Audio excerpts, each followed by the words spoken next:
Stephen Flynn's announcement and subsequent reversal today of his plans to have a dual mandate as an MP both for Aberdeen South and an MSP for Aberdeen South and North Kincardine provides a fascinating insight into his political ambition, the public backlash, the delicate balancing act required in modern politics.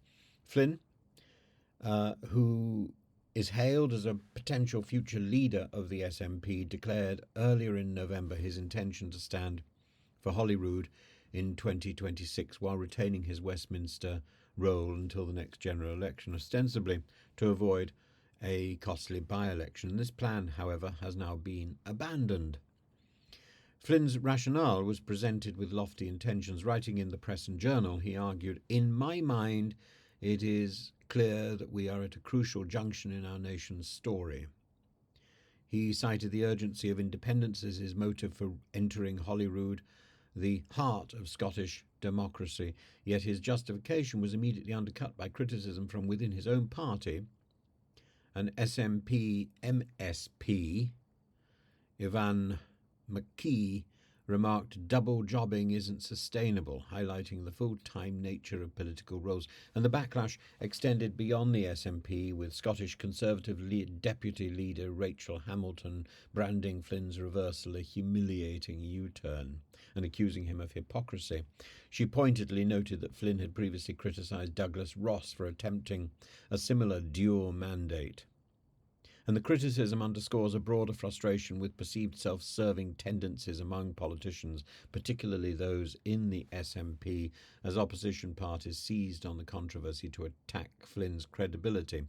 Flynn's public mea culpa, "hands up, I got this one wrong," was a rare moment of political humility, yet the statement also revealed his strategic recalibration.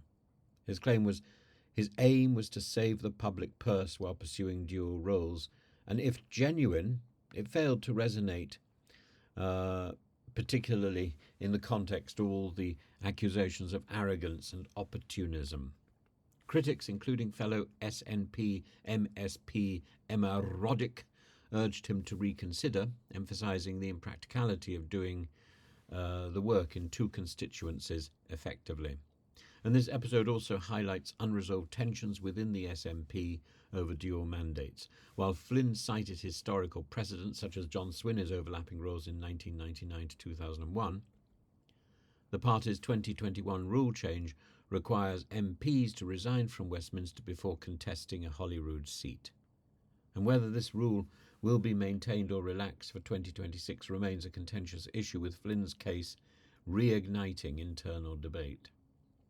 Flynn's ambitions are clear, describing Holyrood as the democratic platform that will drive the route to an independent Scotland. He left no little doubt about his long-term goal of transitioning to the Scottish Parliament. However, his retreat reflects not just a misjudgment of public sentiment, but also the challenges of navigating internal party dynamics and public expectations.